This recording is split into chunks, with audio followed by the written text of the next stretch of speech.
press the bell icon on the YouTube app and never miss an... सभी को जय हिंद दोस्तों, आप सभी का हार्दिक स्वागत है जय हिंद रिएक्शंस पर।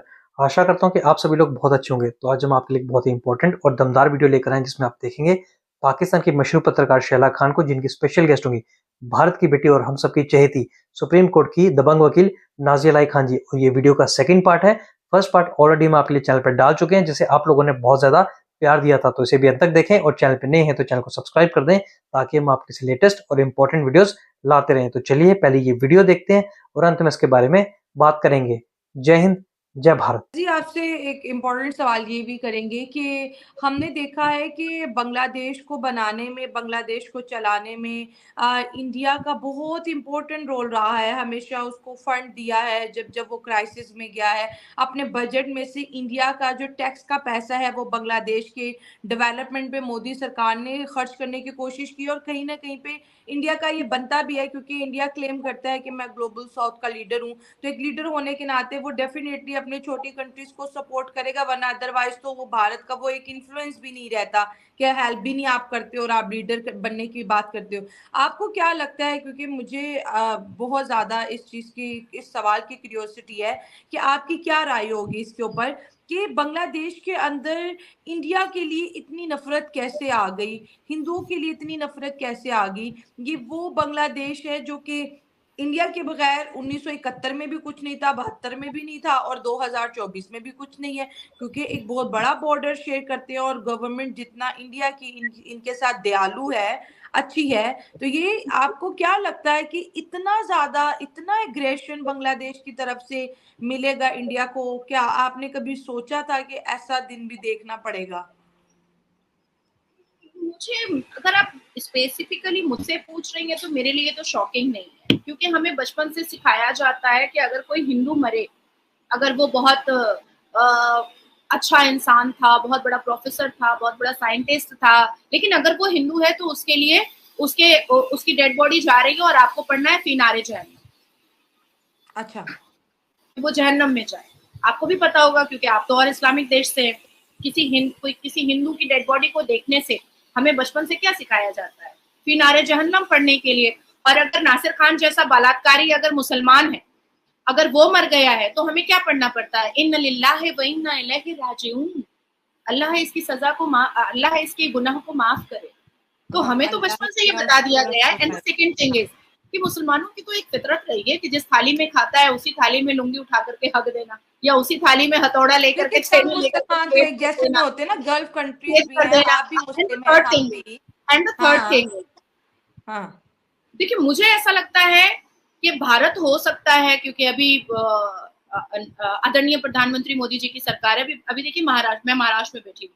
महाराष्ट्र में जिस हिसाब से रामगिरी महाराज जी के सरतन से जुदा का नारा लगा, जिस हिसाब से यहाँ पर पालघर में 2 साधुओं को कूट कूट के मॉब लिंचिंग करके मार दिया गया, जिस हिसाब से महाराष्ट्र में हर रोज लव जिहाद की घटनाएं सामने आती हैं, जिस हिसाब से महाराष्ट्र में हर रोज किसी ना किसी मंदिर को तोड़ने फोड़ने की साजिश और कोशिश की जाती है, जिस हिसाब से महाराष्ट्र में हर रोज हम देखते हैं कि मुसलमान जो है वो एक भीड़ लगा लेते हैं, एक मजमा लगा लेते हैं और पत्थरबाजी करते हैं शोभा यात्रा और राम भक्तों पर। उसके बावजूद भी भारतीय जनता पार्टी की सरकार है महाराष्ट्र में, और मदरसे में टीचरों का 3 गुना सैलरी बढ़ा दिया गया है। 3 गुना सैलरी बढ़ा दिया गया है। हालांकि सरकार को ये बात बहुत अच्छे से पता है कि मदरसे के अंदर रेप हो रहा है, मदरसे के अंदर जाली नोट का कारोबार मचाया जा रहा है, मदरसे के अंदर मॉलेस्टेशन हो रहा है, मदरसे के अंदर आतंकी गतिविधियां हो रही हैं, लेकिन फिर भी संभालने और सुधारने की कोशिश जो है वो नहीं, हम नहीं छोड़ेंगे।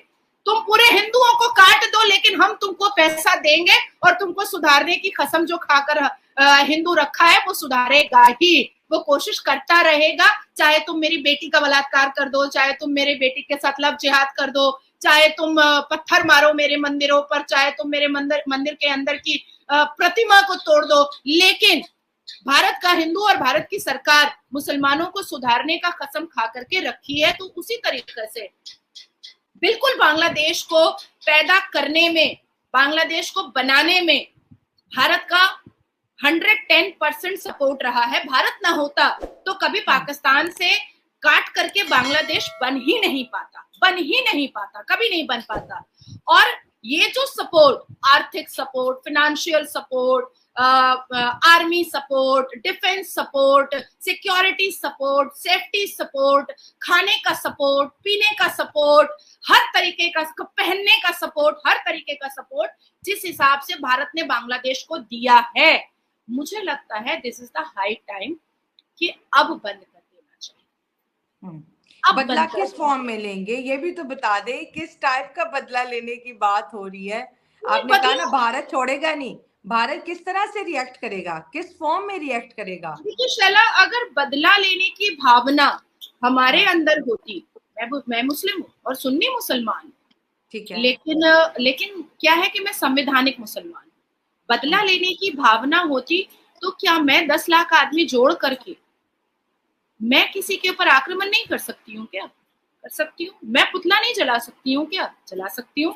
क्या मेरी एक आवाज पर 10 लाख आदमी नहीं आ सकता है? 10 लाख हिंदू आ सकते हैं मेरी एक आवाज पर। लेकिन मैं लॉ एंड ऑर्डर के साथ चलना इसलिए चाहती हूँ क्योंकि आज से नहीं, पिछले 10 साल से मैंने अपने आप को, किसी ने कहा था, एक बहुत बड़े आदमी ने, कि तुम भारत की पुत्री हो, और मैंने उसको अपने सीने से लगाया और मैंने कहा कि मैं कभी भी लॉ एंड ऑर्डर, कभी भी मैं उसके बियॉन्ड नहीं जा सकती हूँ।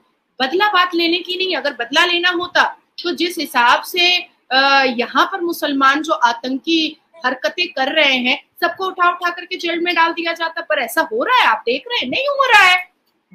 हम सुधारने की कोशिश कर रहे हैं। इसलिए मैंने आपसे कहा कि आदरणीय प्रधानमंत्री अभी भी कोशिश कर रहे हैं कि मोहम्मद यूनुस साहब सुधर जाए, संभल जाए, और जो गलत है उसको गलत समझने की और सुधरने की कोशिश करें। और अगर तब भी पाकिस्तान की तरह वो भी अपनी बात पर, मोहम्मद यूनुस साहब, अटल रहेंगे, तो जैसे पाकिस्तान को छोड़ दिया गया है उसके हाल पर, उसी तरीके से बांग्लादेश को भी छोड़ दिया जाएगा उसके हाल पर। हाँ, अब बात आती है कि पाकिस्तान, हम जब तक होश में आए, जब तक हम बड़े हुए, जब तक हम अपने देश को और जियोपॉलिटिक्स को समझ पाए, तब तक पाकिस्तान के 23.1% सनातनी खत्म हो चुके थे, 1% बचे थे। लेकिन बांग्लादेश क्योंकि हमारे होश में हो रहा है और सनातनियों की बहु बेटियों को नंगा किया जा रहा है, मारा जा रहा है, रेप किया जा रहा है, काटा जा रहा है, हिंदुओं की मंदिरें तोड़ी जा रही है, ये हमारे सामने हो रहा है। तो हम अपने आदरणीय प्रधानमंत्री से ये फोर्स भी कर सकते हैं और ये अपना प्रस्ताव भी रखने की कोशिश करेंगे और डिमांड रखने की कोशिश करेंगे, चाहे तो भूख हड़ताल करेंगे, चाहे तो धरना देंगे, लेकिन मनवाएंगे कि अगर बांग्लादेश में आप इंटरवीन नहीं कर सकते हैं, मोहम्मद यूनुस साहब को आप नहीं संभाल सकते हैं, तो आप कम से कम वो 1.5 करोड़ से ऊपर बांग्लादेश के हिंदुओं को या तो आप भारत बुला लीजिए, और या तो फिर बांग्लादेश एक अलग देश बना करके हिंदुओं को दे दिया जाए। ये हम करने की पूरी कोशिश करेंगे। मतलब कि आने वाले दिनों में एक प्रोटेस्ट हमें बांग्लादेश में नजर आ रहा है और एक हमें भारत में नजर आ सकता है हिंदुओं की प्रोटेक्शन एंड सेफ्टी के लिए, जो कि इस वक्त बांग्लादेश में है।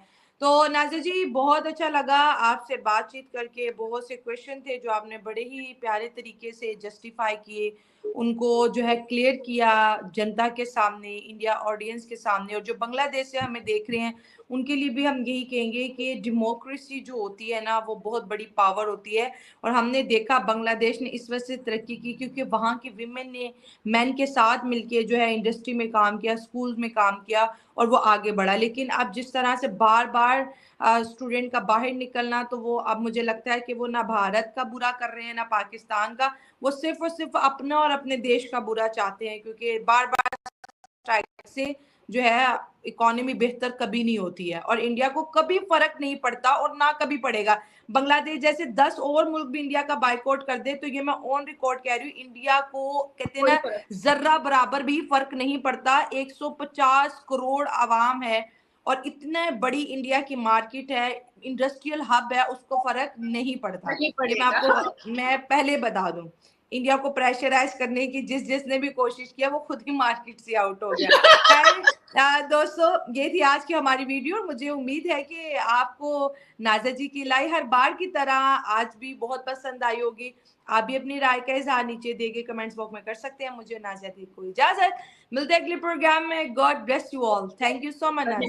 भारत माता की जय। जय जगन्नाथ। दोस्तों आशा करता हूँ कि वीडियो को आपने अंत तक देखा होगा और हमेशा की तरह नाज़िया अलाई खान जी का दमदार और बेबाक रिएक्शन आपको काफी पसंद आया होगा। और जैसे कि आपने वीडियो में देखा कि फिर से एक बार बांग्लादेश में हिंदुओं के ऊपर अत्याचार शुरू हो गया है, जिसके ऊपर भारत की बेटी नाज़िया अलाई खान जी ने तो आवाज उठाई, पर हम सबको भी मिलकर अपनी आवाज को बुलंद करना होगा। तो वीडियो अगर आपको पसंद आई है इसे लाइक और शेयर जरूर कर दें और अपने विचार हमें कमेंट सेक्शन में लिखकर जरूर बताएं। और एक बार फिर चैनल पे नए हैं तो चैनल को सब्सक्राइब कर दें ताकि हम आपके लिए लेटेस्ट इंपॉर्टेंट और दमदार वीडियोस लाते रहें। जय हिंद, जय भारत।